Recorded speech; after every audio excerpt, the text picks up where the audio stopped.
High courts में के bench अपनी मर्जी का बनाने का और केस फिक्स करने का लामहदूद इख्तियार जारी है।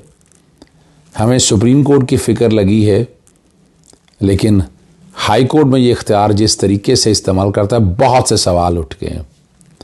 इस्लामाबाद हाई कोर्ट में जस्टिस आमिर फारूक साहब का आप देख रहे हैं, तो सारे केसेस अपने पास लगा के और केस फिक्स करके, जिस तरह ये अदालती हियरिंग चल रही है आपके सामने।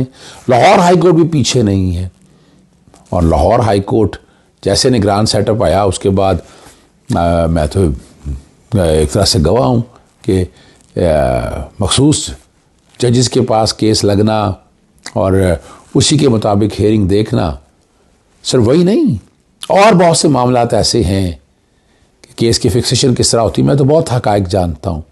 पहले यहाँ सॉफ्टवेयर आया, सॉफ्टवेयर के ज़रिए किस तरह केस फिक्सेशन होते थे।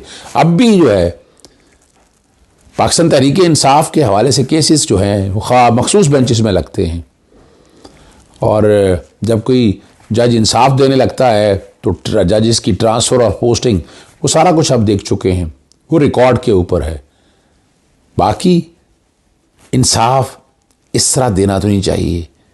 इसलिए मैंने तकाजा किया था कि यहाँ केस फिक्सेशन जो है, या तो हाई कोर्ट्स के रूल्स तरमीम किए तब्दील किए जाएं, बेंच का लगाना फिक्स करना चीफ जस्टिस साहब से इख्तियार ले लिया जाए, या सीनियर जजेस को इख्तियार दिया जाए और वो मेरिट के ऊपर आकर केसेस को लगाएं, ना कि पसंद और नापसंद और मर्जी से ये ऐसे जो डिस्क्रिशन दे दिया है। अब सुप्रीम कोर्ट में अगर आवाज़ें उठ रही हैं तो ये हाई कोर्ट्स में आवाज़ें नहीं उठनी चाहिए।